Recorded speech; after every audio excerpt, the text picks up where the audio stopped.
Hi guys, welcome to TFA Files TV. We are back again with the latest gossip nyaya dziri kupisa dziri kutenderera pasocial media. Holiday achinyomba supporters achamisa CCC nachamisa wacho anyora iye pastatus paFacebook anyora kuti whatever mulife kana uchida kusafa nestress supporter iri kuwina. Ndizvo chete mese mukundituka nekuti yenyu yamaida haina kuwina. Handidi zvinondistressa inini. Handizivi kuti munoti kudii guys, asanga chinyomba CCC yakudedzera kuti inini handidi kusafa saka ndosapota team inowina. Asi vazukuru vambuya nehanda vamutuka vakamunyomba vakadedza kuti mufana iwe dzikama usakanga kuti iwe you are a musician, hausi mupolitician.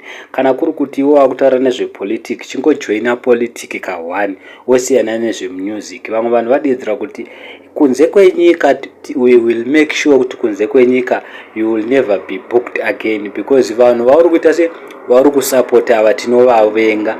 Ende kana uchienda kunze kwenyika kwakazara vanhu vakabva kuZimbabwe vachitiza nhamo iri kuitwa neZanupf, vachitiza zvinhu zviri kuitwa naED. Vanhu vari kunze kwenyika ivavo vari kukudedza kuti usikovayimbira ndo vari kusapota, asi usakangana kuti vanhu vari kudiaspora vanhu vakatiza nhamo iri kuitika muZimbabwe zvese zviri kuitwa naED neZanupf. Saka vanga vachimuudza vachiti it's a warning, mufana iwewe chingojoina politiki ka1 usiyana nezvemusic, because zvemusic izvo wakuzvimixa usasanganise zvinhu zviviri nemangomona mega. Ndozvaakanyora adedzera kuti ini handidi kuita stress ndojoina team inowina. Zvinonzi if you can't beat them join them, ndozvaataura Holiday. Handizivi kuti munoti kudii, because Holiday has been campaigning for Zanupf panguva yakareba.